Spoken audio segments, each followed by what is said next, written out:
I know you're here, I know you're already angry, and I know you've seen the thumbnail and the title for this video and you're ready to go into the comment section and just, oh, what are you talking about, Tesla killer? Oh no, here we go again. Right, but if you'll lend me just a little bit of your time to go through what I'm actually talking about here, and when we get to the end of the video, I might not be that far off.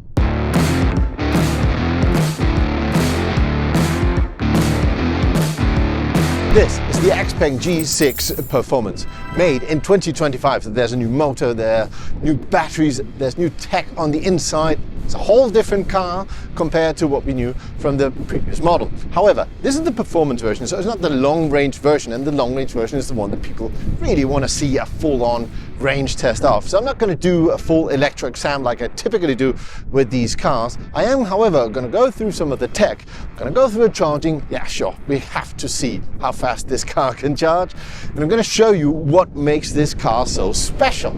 So this new XPeng G6 Performance comes with an 80 kilowatt hour battery, and the funny thing is it's the lithium iron phosphate battery. Typically the lithium iron phosphate batteries are used in the entry-level versions, but here they use it all the way up to the performance. One of the disadvantages with a lithium iron phosphate battery compared to a nickel cobalt manganese battery, which are typically the ones that are in performance cars, is that they charge slower. However, that is not true for this particular vehicle. The charging will reach all the way up to 451 kilowatts. Now, just 2 weeks ago, I was test driving the Smart #5, saying that that was the fastest charging car available in this market. And it was you could charge at 400 kilowatts. Now this car, just a few weeks later, ups it to 451 kilowatts. In fact, the bigger brother of this car, the G9, can charge at 525 kilowatts. Now, typically, you'd say it's easy enough to charge very fast if you have a huge battery. But 80 kilowatt hours, it's not even that massive. It's the same as in a Tesla Model Y that charges at only 250 kilowatts. Now with the 80 kilowatt hours in this particular G6 Performance, we can do 510 kilometers according to the WLTP standard.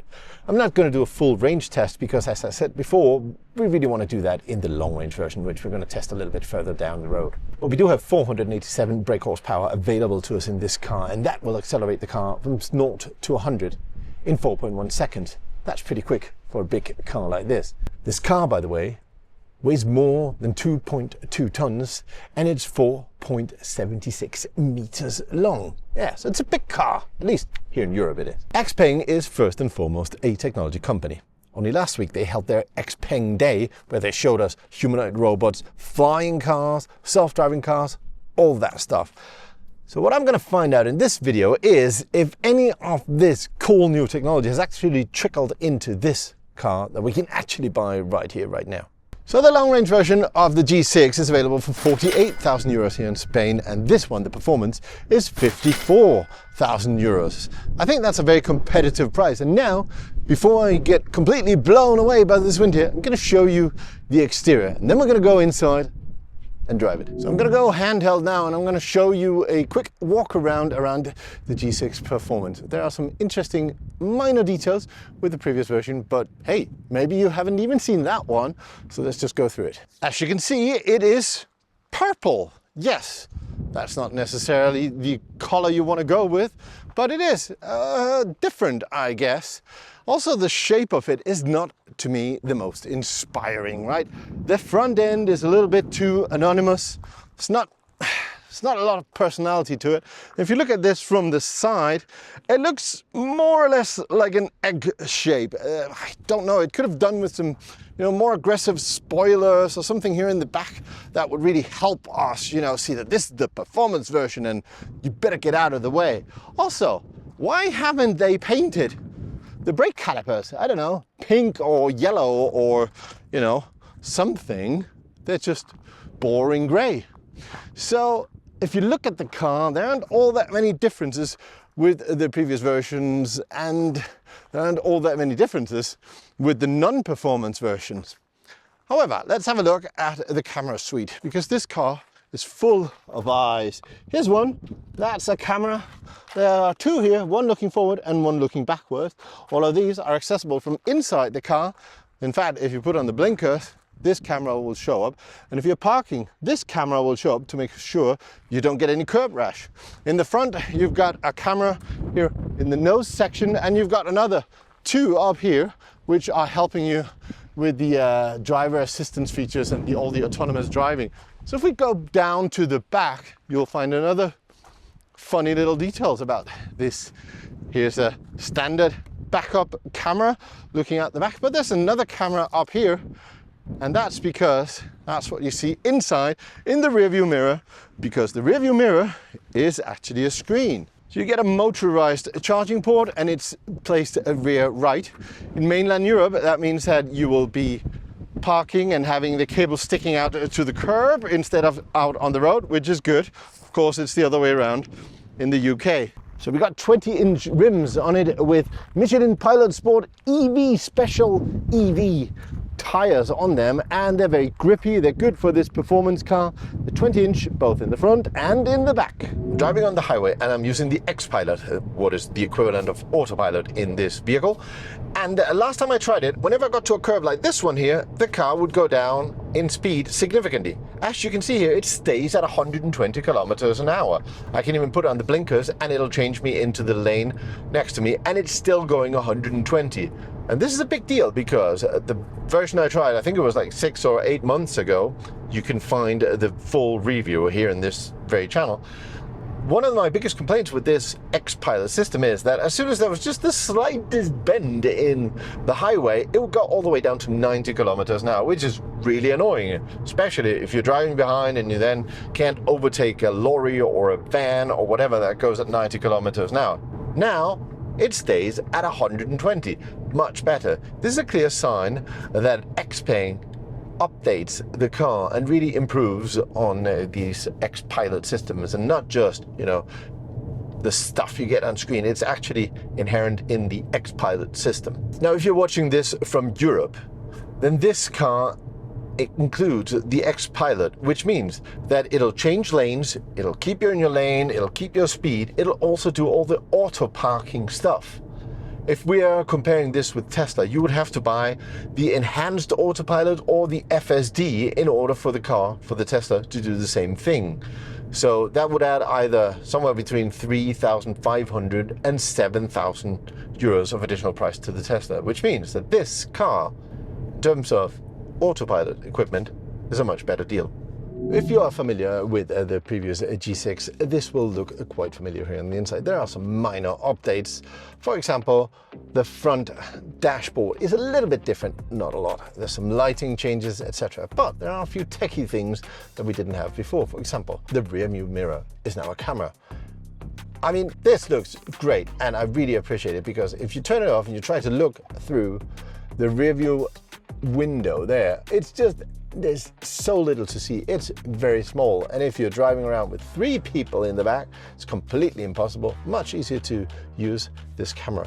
I've tried it at night. I've even tried it at night while raining, and it looks really good.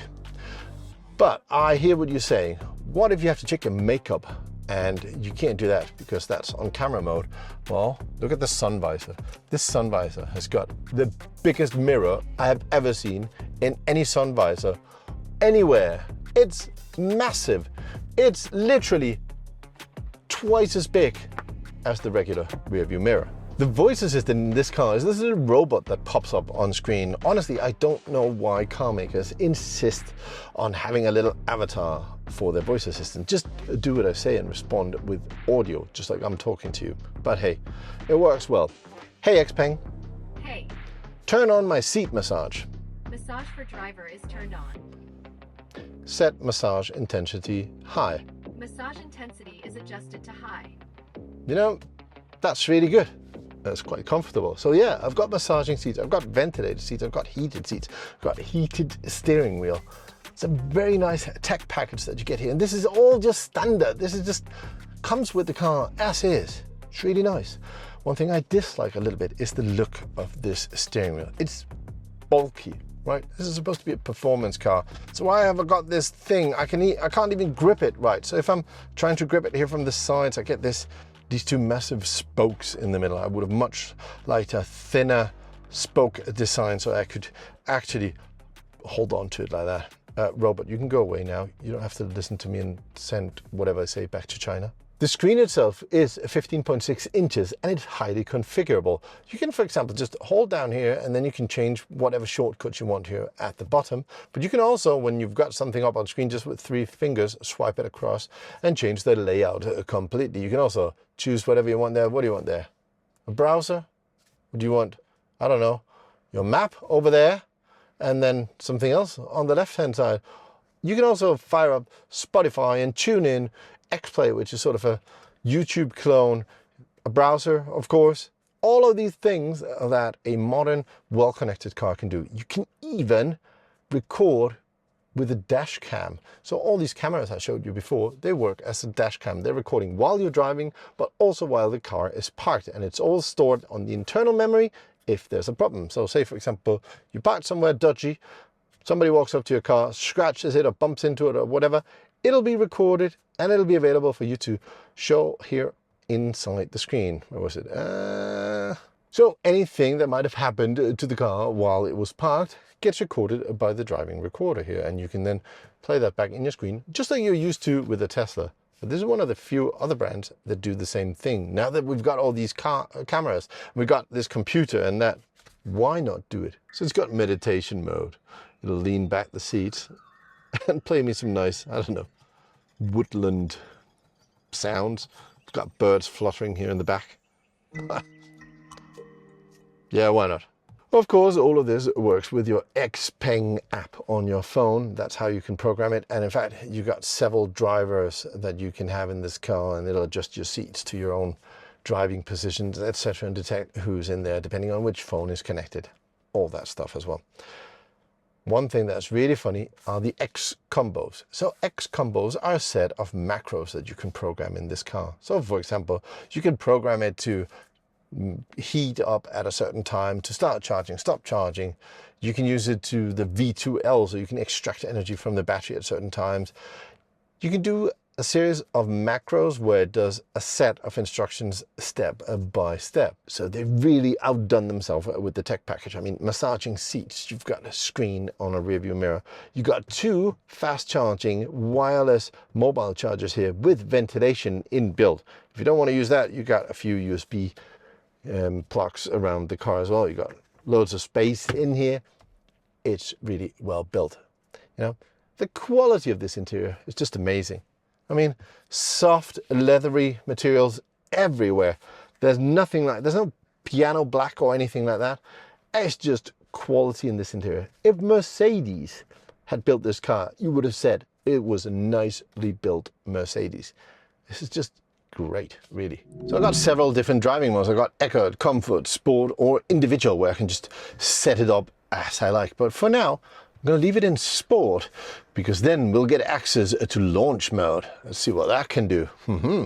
By the way, I have several different regen settings. I've got low, medium, high, and X pedal. So X pedal, I guess that would be, you know, 1 pedal driving, which is not very common on Chinese cars. So now I'm just going down a hill. I'm going to let go of the accelerator, and the car is slowly coming to a halt. Yet, it will not come to a full stop. So what the hell is X pedal? It's not 1 foot driving or 1 pedal driving. Definitely not. If I have to stop, I have to put my foot on the brake. Come on, XPeng. You can do better. The car has got an automatic unparking system. Let me show you how it works. Imagine you're inside a tight little parking space and you want to, or you're parking your car. Let's say I get up here, and I'm driving over there, and then I'm driving over here, and suddenly I'm thinking to myself, well, I'm now parked in a place and I want to be able to unpark from here, right? But I'm not really sure. There might be cars and columns and stuff around me. So I'm going to put it into reverse, and I'm going to click the assistance or reversing assistance, and I'm going to start that. And then what it's going to do, it's going to remember the path I took coming in, and it's going to undo it in exactly the same way. So as long as you can park, the car will unpark for you. Brilliant. It even says, you know, it's driving 10 meters backward or whatever. And yeah, this is where we started. Ha! Cool. tool. I've got my draggy here, so let's see, officially 4.1 seconds. Let's see if we can do any better than that. Launch mode activated, everything's ready. I've only got a 61% battery though, but hey, let's try. Might be all right. 4.1 seconds officially. Ooh, it kicks. Ooh, that was a good start. That was a really good start. There you go. That was it. All right, let's see how quickly it did it. 4.2. Honestly, I'm sure it's because of the battery. I'm sure it could do it faster. But hey, 4.2, not too shabby. Driving the G6 Performance, it's super solid. I mean, this feels like a European-built sports car. It really does. Suspension is firm, yet it filters well with the outside. It's just good all round. Also, when you put your foot down, this thing goes. Yeah, it's not like so many other Chinese cars you might have tried.